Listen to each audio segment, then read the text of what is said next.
My raiders just threw some deadly grenades, and the smoke is spewing. First, I'm going to use this black to base coat the smoke. This will act as the shadow color for the dry brushing that will soon be applied. I'm going to paint the majority of the smoke using dry brushing since I want this to look rough and erratic. Before I even think about dry brushing, I press my brush into this damp sponge and wipe out most of the moisture.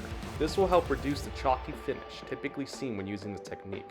With this prep done, I'm going to layer up these grays on the smoke. I got my dry palette out to help me with loading my brush. Any textured rough surface can be used for this, and as you see here, I'm using my Lego base to help me build up layers of paint. I load up my dry brush with a little bit of paint and wipe off most of it on my palette. Now that the paint is loaded, I can start painting. The first layer I apply pretty heavily all over the smoke with my biggest dry brush. The paint should be applied to most of the area, but in the hard to reach areas, the black should still be retained in the shadows. With the subsequent layers, I use either a lighter application of my dry brush to hit the higher points of the smoke, while blending with the previous layers. For the last couple of layers, I use my small dry brush to help apply these highlights to the upper regions I want to hit, and to reduce overbrushing into the recesses. And bada bing bada boom, this Cornaire's grenade has been thrown.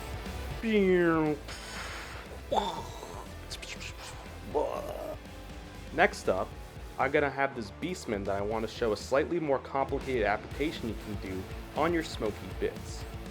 Instead of using grays, I'm gonna use these browns to undershade the smoke first. Since what's being thrown is more of a poison bomb, I want to represent that by painting a mustard colored gas instead. I apply the browns the same way as the gray earlier. I start with a big dry brush and heavily apply the first layer, and the subsequent layers go lighter on the application. With the lighter layers, I again switch to my smaller dry brush to ensure I'm hitting the highest points on the smoke. After all the browns have been applied, I'm going to use this malignant green speed paint and apply it all over the smoke.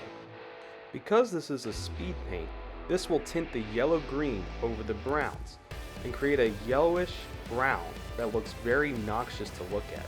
Like the Beastmen, wear proper PPE when hanging out with the raiders and their fumes. Bada bing bada boom, the smoke is finished.